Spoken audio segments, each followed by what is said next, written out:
Hello everyone, कैसे हैं आप सब। आशा करता हूँ सभी लोग ठीक होंगे। तो आज से जो हम लोग स्टार्ट करेंगे टॉपिक, उसका नाम है कॉन्स्टिट्यूशन और इंडियन पॉलिटी, जो एनसीईआरटी बेस्ड होगा। और बाद में हम लोग धीरे धीरे करेंगे इंडियन पॉलिटी, जो कि लक्ष्मीकांत का भी करेंगे। तो हम लोग पहले क्रमवार चलते हैं और आज से हम लोग करेंगे कॉन्स्टिट्यूशन, और पर डे के हिसाब से किया जाएगा या एक दिन बीच डाल के भी किया जा सकता है, ठीक है। तो लेकिन हाँ, करेंगे रेगुलर, क्योंकि अब एक समय कॉन्स्टिट्यूशन होगा, फिर इन हिस्ट्री होगा, फिर आपको इकोनॉमी होगा, फिर ऐसे करके सभी सब्जेक्ट को डिस्कस किया जाएगा। और जो भी इसमें गलतियाँ होंगी, और मैं पीपीटी फॉर्मेट में कराऊंगा, ठीक, ताकि आप लोग के लिए भी सहूलियत हो। और जहाँ भी अगर कुछ मिस्टेक होगा इसमें पीपीटी में, ठीक है, उसको आप लोग बताइएगा कि यहाँ पे ये इंक्लूड होना चाहिए। तो चलिए स्टार्ट करते हैं। कॉन्स्टिट्यूशन क्या होता है और क्यों ज़रूरत पड़ी कॉन्स्टिट्यूशन की। तो चलिए देखिए, हम लोग देखते हैं कॉन्स्टिट्यूशन का मतलब क्या होता है भाई। तो compilation of law, that is called constitution. मतलब क्या है भाई कि कॉन्स्टिट्यूट, जैसे संविधान हिंदी में आप लोग पढ़ते हैं, संविधान पढ़ते हैं ना। संविधान क्या है? संकलन, किसी चीज़ का कंपाइलेशन करना, संकलन। तो किस चीज़ का संकलन, किस चीज़ का कंपाइल कर रहे हैं, कंपाइलेशन करते हैं। तो विधान का, विधि का, नियम का, रूल का, उसी को कहते हैं, उसी की कंपाइलेशन को, उसी के लिखित लिखित सेट को, रिटन सेट को हम लोग कहते हैं संविधान, कॉन्स्टिट्यूशन। तो देखिए यहाँ पे लिखा है written set of fundamental principle, तो इसी को बोलते हैं कॉन्स्टिट्यूशन, ठीक है, समझ गए। तो क्या है? लिखा हुआ, लिखित संविधान। तो लिखित संविधान क्या है भाई? तो दो तरीके का संविधान हो गया, ठीक है। एक रिटन कॉन्स्टिट्यूशन है और एक अनरिटन कॉन्स्टिट्यूशन है। तो रिटन कॉन्स्टिट्यूशन का उदाहरण क्या है, एग्जाम्पल क्या है भाई? तो रिटन कॉन्स्टिट्यूशन का एग्जाम्पल देखिए यहाँ पे। तो रिटन कॉन्स्टिट्यूशन का एग्जाम्पल हो गया आपको अमेरिका, ठीक है, इंडिया। और अनरिटन कॉन्स्टिट्यूशन का क्या हो गया? ब्रिटिश। ब्रिटिश जो है अनरिटन कॉन्स्टिट्यूशन, क्योंकि यहाँ पे क्या है, यहाँ पर हाउस ऑफ कॉमन होता है, ठीक है, और हाउस ऑफ लॉर्ड होता है। तो हाउस ऑफ कॉमन जो होता है वो वहाँ का जो डिसीजन होता है, वहाँ का रूल रेगुलेशन होता है, उनके द्वारा बनाया जाता है, और वो बोल देते हैं, वो रूल हो जाता है, ठीक है। तो मोस्ट पावरफुल हो गए वो तो वहाँ पे ब्रिटेन में, ठीक है। और हाउस ऑफ लॉर्ड्स में जो इलिट क्लास के जो लोग होते हैं, वो लोग रिप्रेजेंट करते हैं, तो हाउस ऑफ लॉर्ड्स बोला जाता है, इसलिए उनको लॉर्ड्स बोला जाता है, ठीक है। तो चलिए हम लोग आगे बढ़ते हैं। तो हम लोग के क्या है कि रिटन सेट है, तो रिटन कॉन्स्टिट्यूशन है। रिटन कॉन्स्टिट्यूशन में क्या है? तो written set of law and fundamental principle to develop a relationship between the people and government, which is comprises a number of article about the state, that is called a constitution। तो ये हो गया format, ठीक है। तो अब ज़रूरत क्यों पड़ा, संविधान क्यों जरूरत पड़ा? तो संविधान क्यों जरूरत पड़ा भाई? पहला देखिए, पहले क्या था, ब्रिटिश रूल था। तो ब्रिटिश रूल ख़त्म होने के बाद संविधान की आवश्यकता पड़ी, क्योंकि हमारे यहाँ स्टेट वगैरह जो लोग होते थे वो ऑर्गेनाइज वे में नहीं थे, तो उनको एक बेसिक रूल चाहिए था अनुशासन के लिए, ठीक है। तो बेसिक रूल, तो यही एक संविधान, बेसिक रूल, जिससे ऑर्गेनाइज्ड वे में लोग रहें। और फिर क्या है, सिटीजन को क्या चाहिए भाई? सिटीजन को राइट, जो कि गवर्नमेंट की जो पावर होती है उनके शक्तियों को सीमित करने के लिए सिटीजन को भी राइट दिया गया। उस राइट का क्या नाम है भाई? तो उस राइट का नाम है फंडामेंटल राइट। वो ग्रांट किया गया किसके द्वारा? कॉन्स्टिट्यूशन के द्वारा। फिर ठीक है, फिर कि ताकि अब जैसे मान लीजिए सपोज दैट कि अगर हम लोग को फंडामेंटल राइट नहीं मिलता, तो हम स्टेट जो होता हम लोग पे डोमिनेंट हो सकता था, निरंकुश हो सकता था। शासन सत्ता जो राज्य सरकार की होती वो निरंकुश होती, तनाशाह होती, ठीक है। इसीलिए अगर कॉन्स्टिट्यूशन हम लोग को, कॉन्स्टिट्यूशन का निर्माण होने के बाद क्या है कि हम लोग को एक राइट मिल गया, एक अधिकार मिल गया कि जो भी कुछ अगर निरंकुश कार्य कर रहा है, कोई भी अगर गलत कार्य कर रहा है स्टेट, तो हम लोग ऑब्जेक्शन लगा सकते हैं, ठीक है। और उसको बाकी हम लोग के यहाँ क्या है, डिसेंट्रलाइजेशन ऑफ द पावर है। तो हमारे यहाँ लेजिस्लेटिव भी है, एग्जीक्यूटिव भी है, जुडिशियरी भी है। तो कंजर्वेशन ऑफ द कॉन्स्टिट्यूशन किसको कौन करता है भाई? तो सुप्रीम कोर्ट करता है। तो सुप्रीम कोर्ट में अगर कोई भी आपको फंडामेंटल राइट से संबंधित केसेस जाती हैं, तो उसके ओरिजिनल ज्यूडिक्शन में आती हैं, और ओरिजिनल ज्यूडिक्शन में PIL दर्ज कर सकता है कोई भी लोग। तो ठीक है, तो ये चीज़ें हैं, तो इसीलिए कॉन्स्टिट्यूशन में ये सब चीज़ें तो आप लोग समझ गए होंगे, ज़रूरत क्यों पड़ गया। ठीक है, तो ये है। अब चलिए पढ़ देते हैं इसको अंग्रेजी में। To provide a set of basic rule allow minimal coordination amongst the member of the society.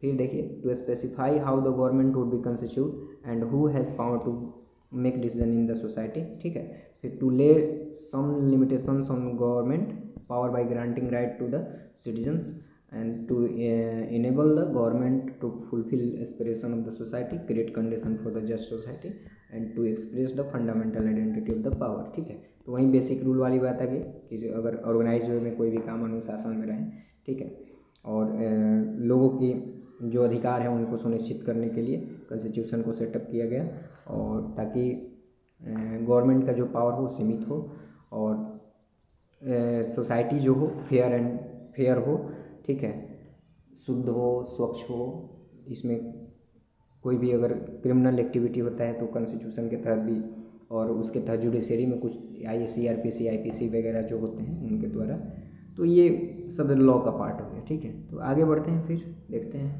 आगे क्या है। तो इतना समझ में आ गया होगा कि कॉन्स्टिट्यूशन क्या है, क्यों ज़रूरत पड़ा और कैसे। ठीक है, चलिए आगे बढ़ते हैं। अब आइए, हम लोग का जो संविधान बनाने का समय लगा, तो आप लोग कंस्टिट्यूएंट असेंबली जो गठित हुआ था, फिर उसके 1946 में कैबिनेट मिशन प्लान, तो हम लोग देखिए हिस्टोरिकल जो डेवलपमेंट हुआ है संविधान बनाने का, जो भी रेगुलेटिंग एक्ट से 1773 से, तो वो एक सेपरेट वीडियो में देखा जाएगा। ठीक है, उसको पढ़ा जाएगा, तो उसमें कोई बहुत बड़ी चीज़ नहीं है, उसको बस देखेंगे कि डेवलप कैसे हुआ, कैसे रूल सेट होता है, कैसे 1935 तक 1946 कंस्टिट्यूएंट असेंबली में कैसे वो तब्दील हो जा रहा है, कैसे उसका निर्माण होता है। ठीक है, तो वो देखिए ड्यूरेशन क्या रहा, 2 साल 11 महीने 18 दिन। एडॉप्ट किया गया 26 नवंबर 1949, और फोर्स कब लागू हो गया, केम इनटू फोर्स 26 जनवरी 1950 में। ठीक है, तो ये चीज़ें हैं। फिर आइए कि constitution of India is the supreme law. ये कॉन्स्टिट्यूशन ऑफ इंडिया जो है एक सर्वोच्च लॉ है। ठीक है, तो ये किसके द्वारा, देखिए, तो to be accepted and respected by all citizen as well institution of the country. किसके द्वारा भाई, ये सुप्रीम लॉ है, लेकिन एक्सेप्ट किसके द्वारा और किसके रिस्पेक्ट में किया गया, तो सिटीजन ऑफ इंडिया और इंस्टीट्यूशन ऑफ द कंट्री। ठीक है, फिर देखिए blend and flexibility and rigidity as the federal in form of but unitary in spirit. देखिए कहने का तात्पर्य कि हमारा कॉन्स्टिट्यूशन जो है वो फ्लैक्सीबल है, न फ्लैक्सीबल है, न ही रिजिड है, वो बीच दोनों को मिला जुला रूप है। और फ्लैक्सीबल और रिजिडिटी का मतलब क्या है समझ रहे हैं आप लोग, तो फ्लैक्सीबल और रिजिडिटी, देखिए फ्लैक्सिबिलिटी का है लचीलापन। लचीलापन का मतलब ये होता है कि अगर कोई रूल अमेंडमेंट, अगर कोई भी रूल रेगुलेशन जो है वो गलत हो गया या उसको चेंज करने की बातें आती हैं, ठीक है, तो चेंज करने की बातें आती हैं तो फ्लैक्सिबल रहेगा, तो इसमें अमेंडमेंट का प्रावधान दिया गया, तो अमेंडमेंट करके हम उसको रिमूव कर सकते हैं या उसको बदल सकते हैं। ठीक है, तो ये फ्लैक्सिबिलिटी का मतलब हो गया। लेकिन रिजिड वहीं कॉन्स्टिट्यूशन जब रहता तो एक बार जो रूल बन जाता उसको चेंज नहीं किया जा सकता था। यही दोनों में फ़र्क है। ठीक है, तो चलिए आप लोग समझ गए होंगे। तो देखिए है main federal feature of the constitution, Indian constitution. तो फेडरल फीचर इंडियन कॉन्स्टिट्यूशन क्या है भाई, तो वही चीज़ें आगे देखिए, रिटेन कॉन्स्टिट्यूशन है इंडिया का, क्या है भाई, रिटेन कॉन्स्टिट्यूशन है, और रिटेन और फ्लैक्सिबल कॉन्स्टिट्यूशन। फ्लैक्सिबल का मतलब कि अमेंडमेंट की प्रोविज़न है। फिर distribution of power between centre and state, तो सेंटर एंड स्टेट के पावर का डिस्ट्रीब्यूशन किया गया है, उसको निर्धारित किया गया, अलग अलग बांट दिया गया है। तो जैसे कि सेंटर में देखें, आप लोग लिस्ट पढ़े होंगे, concurrent list, state list, union list. Union list होता है, स्टेट लिस्ट होता है और कंकरेंट लिस्ट होता है। ठीक है, तो कंकरेंट जैसे कि यूनियन लिस्ट हो गया, तो यूनियन जैसे सेंटर का कोई भी काम है तो ये सेंटर द्वारा किया जाए, स्टेट का जो काम है स्टेट द्वारा किया जाए, लेकिन कंकरेंट का काम दोनों स्टेट और सेंटर का। लेकिन इसमें क्या है कि अपवाद में देखा जाए, मतलब अपवाद क्या, मतलब यहाँ पे यूनियन हमारे यहाँ क्या है, कहा जाता है विनाशी राज्यों का अविनाशी संघ, मतलब डिस्ट्रक्टिबल स्टेट, अनडिस्ट्रक्टिबल यूनियन। ठीक है, सेंटर, तो वही चीज़ है, कंकरेंट लिस्ट में सेंटर की प्रमुखता ज़्यादा होती है, उसकी सुप्रियरिटी ज़्यादा होती है। ठीक है, सुप्रीमेसी, और इसी एक रेसिड्यूरी पावर भी होता है। तो रेसिड्यूरी पावर का मतलब होता है जो कि उस पर सेंटर का होता है, सेंटर वहाँ पे कोई भी अगर ऐसा फेवर में अगर सेंटर का काम अगर होता है तो स्टेट के द्वारा स्टेट में हो लेकिन सेंटर का उस पर वो पावर होता है कि वो रूल बना सकता है, वो रेसिड्यूरी पावर के अंदर आ जाता है। ठीक है, कुछ नहीं तो वहाँ पर से स्टेट का कोई भी महत्व नहीं रह जाती है। तो वही चीज़ है। चलिए आगे बढ़ते हैं। Supremacy of judiciary and existence of the bicameralism legislation. तो आप लोग देखिए, बाइकैमरलिज्म का जो हम लोग का सूत्रधार माना जाता है, बाइकैमरलिज्म जो है, बाइकैमरलिज्म द्विसदनात्मक होता है। तो द्विसदनात्मक जो व्यवस्था है, प्रणाली है, वो 1990 का एक्ट देखिएगा तो प्रोविंशियल लेवल में एग्जीक्यूटिव और लेजिस्लेटिव में ट्रांसफ़र और रिजर्व सब्जेक्ट की बात आती है, तो वहाँ पे प्रोविंशियल लेवल पे। लेकिन वहीं सेंटर लेवल पे कहाँ पे बात आती है, तो ये आता है 1935 के एक्ट में। तो यहाँ पे बाइकैमरलिज्म दो, एक जगह प्रोविंशियल और एक जगह सेंटर, तो यहाँ से मिल जाती है। तो यहाँ पे क्या कह रहे हैं, सुप्रीमेसी ऑफ जुडिशरी सुप्रीम है, रीजन कॉन्स्टिट्यूशन का संविधान का संरक्षण करता कहा जाता है। फिर dual government of polity. Dual government of polity का मतलब क्या हो गया, तो ड्यूअल गवर्नमेंट ऑफ पॉलिटी का मतलब होता है कि the existence of the both central and the state government, federalism का कंसेप्ट। और dual polity means the existence of the to government में क्या आता है, central government and state government. तो एग्जांपल जैसे इंडिया में हो गया यूनियन एंड स्टेट, तो many state government at the periphery under. ठीक है, तो ये चीज़ें हो गई ड्यूअल गवर्नमेंट पॉलिटी का मतलब। चलिए, और ड्यूअल सिटीजनशिप का मतलब क्या होता है। ड्यूअल सिटीजनशिप में देखिए क्या होता है, देखिए हमारे यहाँ क्या है कि सिंगल सिटीजनशिप है, लेकिन ड्यूअल सिटीजनशिप में क्या आता है, जैसे कि अमेरिका में आप जाइएगा तो अमेरिका में क्या आ जाइएगा कि अगर स्टेट का सिटीजनशिप अलग से चाहिए और सेंट्रल का सिटीजनशिप अलग से चाहिए सेंटर का। लेकिन इंडिया में क्या है कि अगर इंडिया का आप सिटीजन है तो स्टेट जिस स्टेट में रह रहे हैं उसका अलग से नहीं लेना पड़ता है। ठीक है, तो यही है फर्क है। तो आगे बढ़ते हैं, तो आगे देखिए ये क्या है, फीचर है, फेडरल फीचर है। चलिए आगे फिर देखिए कि हमारे इंडियन कॉन्स्टिट्यूशन में ओरिजिनली कॉन्स्टिट्यूशन 395 आर्टिकल था, 22 पार्ट, 8 शेड्यूल।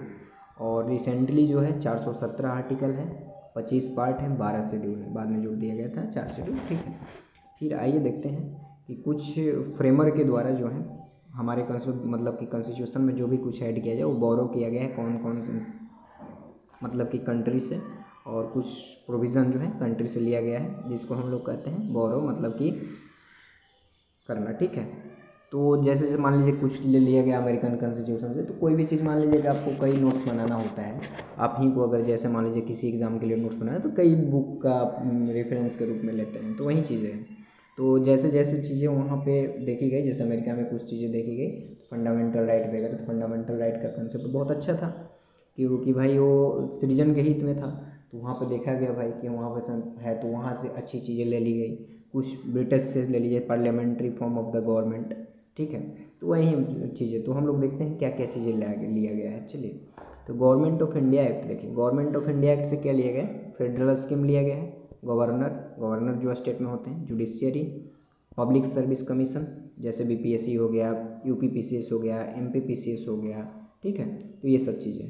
फिर इमरजेंसी प्रोविज़न, जैसे नेशनल इमरजेंसी हो गया, ठीक है, प्रेसिडेंशियल इमरजेंसी हो गया, फाइनेंशियल इमरजेंसी हो गया, ठीक है, एडमिनिस्ट्रेटिव डिटेल, ये चीज़ें हैं।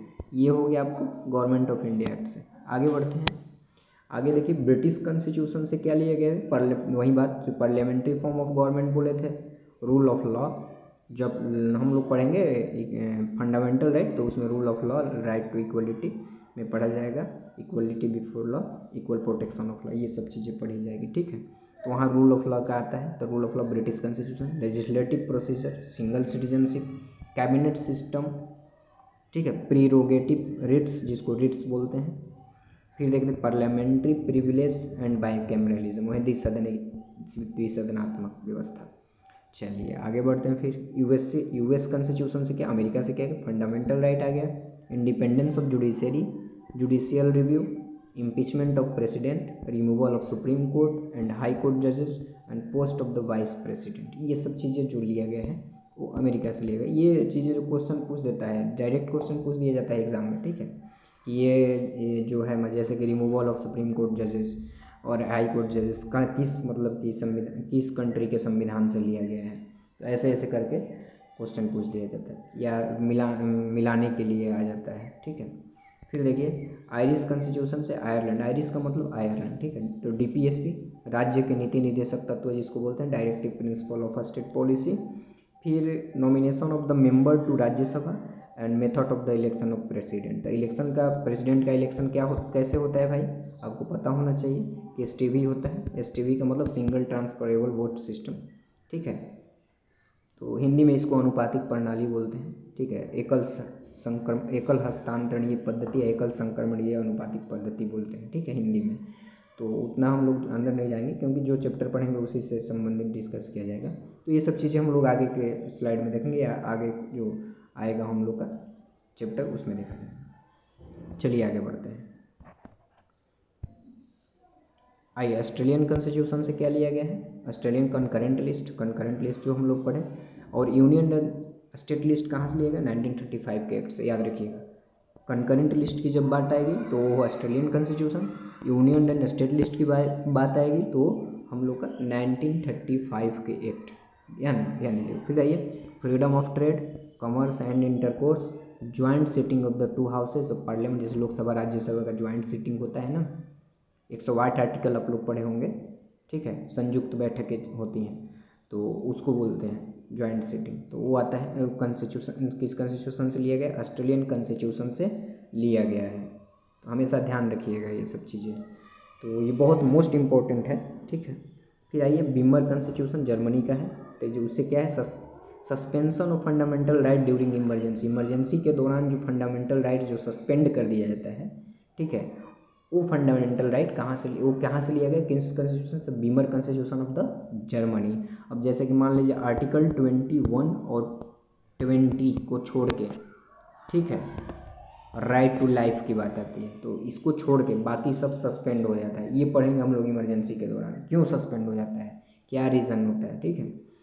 फिर आइए देखिए सोवियत कॉन्स्टिट्यूशन से, यूएसएसआर जो रसिया है, अभी रसिया के नाम से जाना जाता है, जो उससे क्या ले तो फंडामेंटल ड्यूटीज़, ठीक है, आइडियल ऑफ द जस्टिस। आप लोग देखे होंगे एनसीईआरटी पढ़िएगा तो सबसे पहले ही पेज पे फंडामेंटल ड्यूटी 551A लिखा गया है, ठीक है।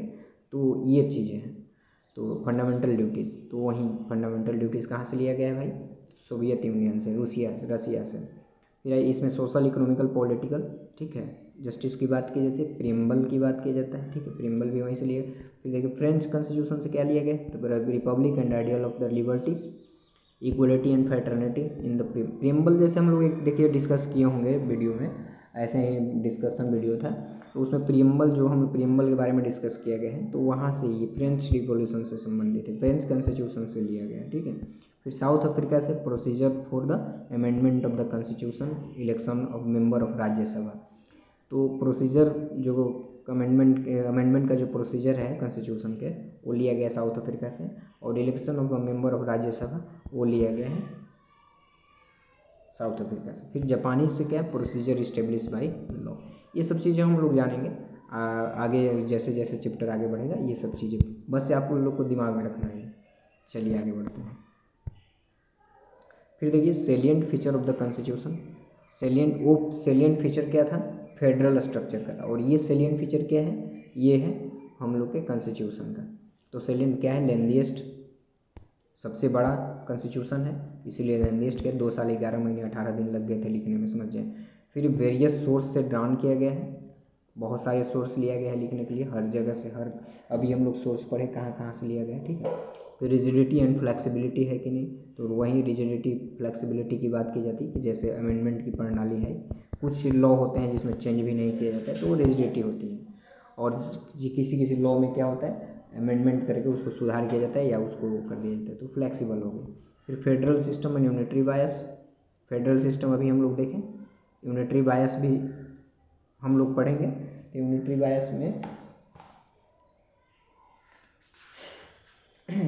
ये क्या है, ये सब है आपके सेलिएंट फीचर, मुख्य फीचर हैं। फिर पार्लियामेंट्री फॉर्म ऑफ गवर्नमेंट, फिर synthesis of parliamentary sovereign and judicial supremacy, फिर rule of law, integrated and independent judiciary, fundamental right, DPSP जिसको राज्य के निजी तत्व बोलते हैं, फिर फंडामेंटल ड्यूटीज, ये सब चीज़ें इसको हम लोग नेक्स्ट स्लाइड में बारी बारी से डिस्कस किया जाएगा कि इसका मतलब क्या होता है। ठीक है, फिर आगे आइए सेकुलरिज्म।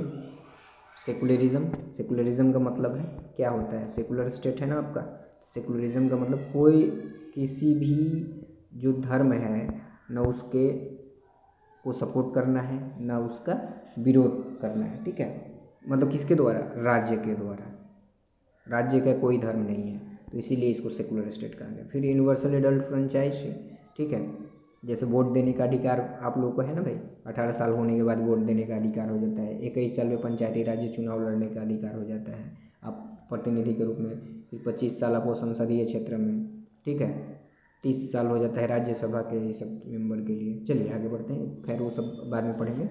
फिर सिंगल सिटीजनशिप जैसे कि सेंटर का अगर आपको भारत देश का मिल गया है तो आप किसी भी राज्य में रहें उसको राज्य मतलब कि उस राज्य का सिटीजनशिप माना जाता है। ठीक है, आप देश का सिटीजनशिप होना जरूरी है राज्य का। ठीक है, और बाकी अमेरिका में क्या है प्रोविज़न, अमेरिका में अगर राज्य का अलग से होना लेना पड़ता है और सेंटर का अलग से लेना पड़ता है, इसलिए उसको बोलते हैं ड्यूअल सिटीजनशिप। और देखिए इंडिपेंडेंट बॉडीज़ होता है। ठीक है, फिर आइए इमरजेंसी प्रोविज़न, इमरजेंसी पर नेशनल इमरजेंसी, प्रेसिडेंशियल इमरजेंसी और आपको फाइनेंशियल इमरजेंसी, 3 प्रकार की इमरजेंसी। 3 टियर ऑफ गवर्नमेंट, ठीक है, 3 टियर गवर्नमेंट हो गया।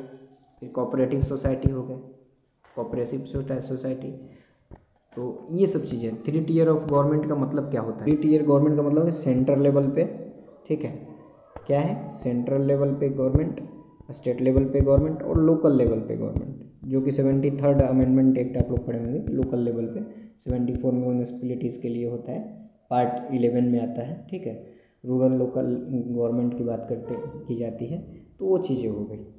फिर है कोऑपरेटिव सोसाइटी के बारे में आप लोग जान लीजिए कि 97th कॉन्स्टिट्यूशनल अमेंडमेंट एक्ट 2011 में जो दिया गया constitutional status and protection to cooperative society. ठीक है, तो उसके कंटेक्स्ट में है कि 3 चेंजेज उस समय हुई थी कि उसमें क्या हुआ था भाई, कोऑपरेटिव सोसाइटी फंडामेंटल आर्टिकल 19 में बनाया गया। ठीक है, फिर न्यू डीपीएसपी को प्रमोट करके कोऑपरेटिव सोसाइटी बने आर्टिकल 43B, और एक 243ZT है और 243ZH है, जिसमें क्या इंटाइटलिटी है कोऑपरेटिव सोसाइटी के बारे में कहा गया। ठीक है, तो ये सब चीज़ें हैं। तो आज के लिए इतना ही, और नेक्स्ट जो हम लोग करेंगे तो नेक्स्ट चैप्टर रहेगा, तो नेक्स्ट चैप्टर को कल किया जाएगा।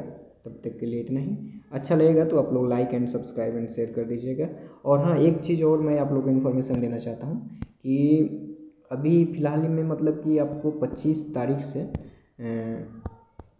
EPFO 25 फरवरी से फॉर्म आने वाला है EPFO का।